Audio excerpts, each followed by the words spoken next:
سلام طعنا هابلنا كمال لهم كبراتن كبرانن ازي رارا ميديا ايوم تفتاوي ميدياهم رارا زينان تنتانن وشتعدن وطان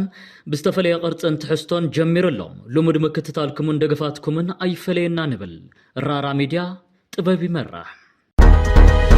زخبركا أبي أحمد علي قانقو هاي كونن صقيمنا كساب لومي زي سمعنا كام وقع خاز سمع سلازي بلو يو بزبل ترير تقاومهم انصار منغستي فدرالن مرحت تهاجرن أبي أحمد زفلت وناني رومانات اونلاين شويت وداسم لو معلته زو على مغابايا مخصصيو زوور زي حقاو عدق مخانو تفليط اللهم مسانا مستتصنحو قدامي منستر أبي كلته لومي زصحفن اجنداتات كنرينا اب تግራይ ዝማዕበሉ ሓደሽቲ ጉዳያት ውን ክንሬና ምሳና ጸኒሕኩም ሙሉእ ትሕዝቶና ተኸታተሉ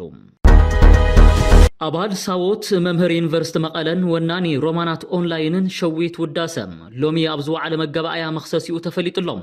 እቲ ዝኸበርካ አብይ አሕመድ ዓሊ ቋንቋ ሃይኮነን ጸጊሙና ክሳብሎም ዘይ ሰማዕናካም ወግዕ ኻዘ ስማዕ ስለዘይብሉ እዩ ብምባል ናብይ አሕመድን ተወቅዕ ዝተሰምዐም እቲ ህዝብ ትግራይ ወሪርካዩ ዘለኻ መሬት ለቂቕካ ንዑ መሬትኩም ተረከቡ ብምባል ናብይ አሕመድን ተወቅስ ዝተሰምዐም እቲ ህዝብ ትግራይ ወሪርካዩ ዘለኻ መሬት ለቂቕካ ንዑ መሬትኩም ተረከቡ ዝብል ቃል ጥራሕዩ ካበኻ ክሰምዕ ዝደሊ ብምባል ጠለብ ህዝብ ትግራይ እንትገልጽ ዝስማዕ ሸዊት እቲ ንሳ ብድላይ ቋንቋ ተናገራ ሽዑ ክንሰምዐካ ኢና ካልኡ ሁሉ ንዑ ሲዒው ይዝመጽእ ብምባል ብትብዓት ዝምጉት ሸዊት እቲ ብድሕሪኡ እዩ ብዛዕባ ሓጢያት ህወሓት ውን ክተውግዕ ዘጥዕመልካ ብምባል ኩሉ ነገር ምስ ህወሓት ምትእስሳር ዘለዎ ሚዛናውነት ዝገልጽ ሸዊት ካብ ዝእሰር ኣብ ሳልሳይ መዓልቱ ናብ ቤት ፍርዲ ቀሪበሎም ኣብቲ ቤት ፍርዲ ሸዊት ኣብ ሚድያ ቀሪቡ ብዝህቦ ትንትናን አባል ሳዎት በመኻኑ ከም ዘይተኣሰረን እኳዳስ አባጃጅ 69 ክላሽ ዒስራ ኤፍ1 10 ጭሽ ቦምብ ከዘዋውር ከም ዝተረኸበ እዩ እትኽስ ዝገልጽ መገባያ ን10 መጋቢት ተለዋጢ ቆጸር ይብሎም አከራኸርት ቦታታት የሚልካ ፈሪምካ ምስ መጻኻ አገርገረ የድልን ዝብል ዘረባ ዶክተር አብርሃም በላይ ኣብ ተጋሩ ዓብይ መዘራረብ ዛዕባ ኮይኑ መቀጻሉ ትዕዝብ ትራራይ መላኽት ኩሎም ነገራት ናብ ቅድመ ጥቅምት 2013 ዓመተ ምህረት ይመለሱ ዝብል ሓቋፍ መርአይ እትስምምዕ ሕዝውን ናይ ሓበሬታ መረዳእታን አረዳዳን ክፍተት ከም ዘሎ ዘረድእ እዩ ይባሃለሎም አዘራረብቲ እውን እንተኾይኖም ዘይሱር መምሕዳር ፈሪሱ ዕጥቁን ወራርን ተጸሪጉ ህዝቢ ብውሕስ መንገድን ኣብ መረበቱ ምስተመለሰ ክመጽ ዝግባእ ሕገ መንግስታዊ ሕቶ እምበር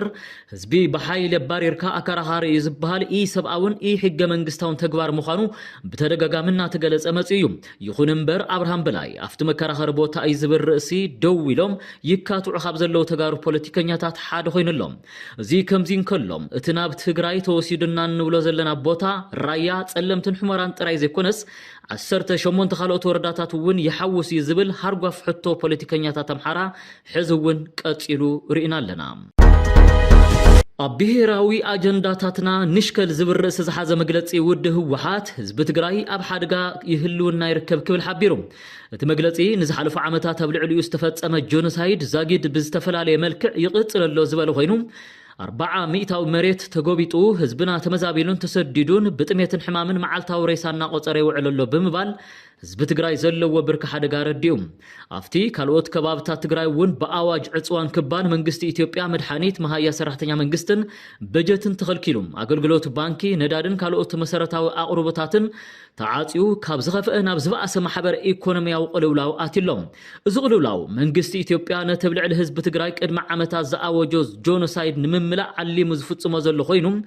ብኻሊእ ዙር ደማዊ ኩናት ንምስናይ ድማ ዙርያ መለሽ ትግራይ ሰራዊት ንጽዋሩ ነኽቲት ይርከብ ብምባል ክባን ዕጽዋን ትግራይ ዘብረኸ እትውዳበም ህዝቢ ትግራይ ኮነ መሪሕ ውድብ ህወሓት በመሰረት ስምምዕ ፕሪቶሪያ ሕገ መንግስታዊ ለዓላዊ መሬት ትግራይ ሓራ ክወጽን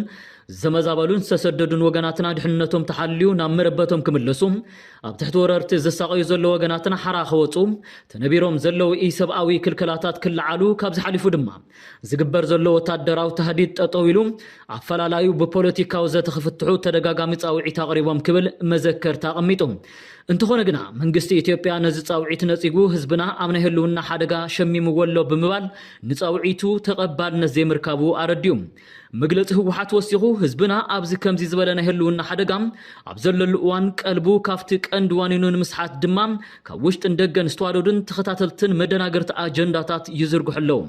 ዞም አጀንዳታትን ብዋናነቱ ነቲ ዓብይ ናይ ጆኖሳይድ ትልሚ መፈጸምቲ ኮይኖም ዝቀርቡ ዘለው ኮይኖም حدنت حزبنا كفافيلكا تكالاتو بمفراس نزموصو حدغا زي مكت بتن حزبي نمغبار كونه تباهيلو بقمر زنزح زلو ايوم كبل غليصوم كاب حق منغستاو لعلاو مريت تግራይ ዝቆራረስ ውሳነ መንግስት ኢትዮጵያ ሲዒቦ ዝራአና ዮም ተኸታተልት ድራማታት ክሳብ ሕዚም ካብ ሕገ መንግስታው ለዓላው መሬት ትግራይ ዝቆራረስ ውሳነ መንግስት ኢትዮጵያ ሲዒቦ ዝራአና ዮም ተኸታተልት ድራማታት ክሳብ ዝሶሙን ዓቅምታት መኸተና ንምብታን ዝስርሑ ዘሎ ወፍርታት ጽረግት መንገዲ እቲ በዓብዩ ኣብ ልዕሊ ትግራይ ዝተዓወጀ ጆኖሳይድ ዮም ብምባል ኣብ ልዕሊ ህዝቢ ትግራይ ይፍጸመሎ ዝበሎ ሓደጋን ዘንጸላልዎ መዓትን አብርሂም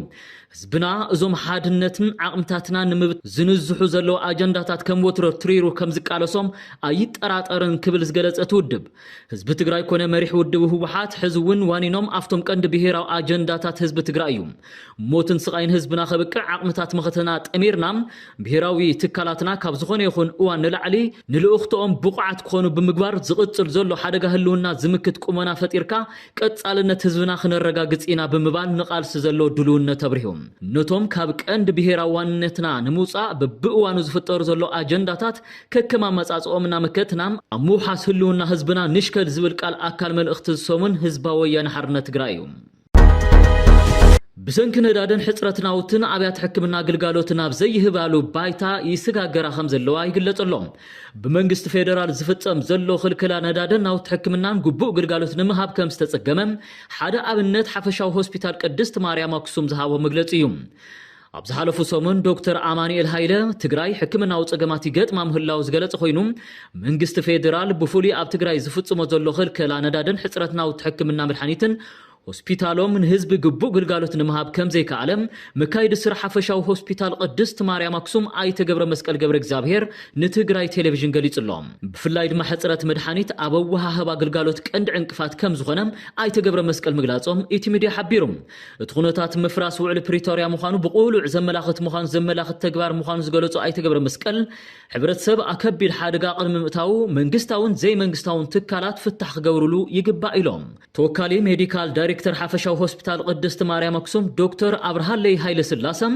ብሰንኪ ሕጽረት ነዳድን ናውትን ሕክምና ግቡእ ግልጋሎት መሃብ ከም ዘይተኸኣለ ገሊጾም እቲ ሚድያ ኣብቲ ሆስፒታል ዝርከቦም ተገልገልቲ ሓቲቱ ከም ዝተረድአ ተገልገልቲ ብሓኪም ዝተኣዘዘሎ መድሓኒት ክረኽቡ ከም ዘይከኣሉ ብምግላጽ መንግስት ፌደራል ብፍሉይ ኣብ ትግራይ ዝገብሮ ዘሎ ጸቕጢ ንምብዳህ ከም ዝጽዕሩ ገሊጾም አብይ አሕመድ ብሰንኪ ተማእኸላይ ምብራቕ ዘለዎ ወጥሪ ተፈጢሩ ንዝተባሃለ ናህር ዋጋ ነዳድ መልኪቱ መልእኽቲ ሕሊፉሎም ኣብ መልእኽቱ ሰምዕ ዕደድ ነዳድን ተጠቀምትን ብዕቅን ክጥቀም ፀዊዑ ወሲኹ ድማ እቲ መራሒ ምስ ቭላድሚር ፑቲን ተራኺቡ ኣብ ክልቲኣዊ ጉዳያት ምዝታዮም ሓቢሩ ኣብ ዝሓለፈ ናብ ሕቡራት ዓረብ ኤምሬት ዑደት ገይሩ ምስ መራሕቲ እቲ ዓረባዊት ሃገር ተዛትዩ ምምላሱ ይዝከር ዜና በዚ ፍጻም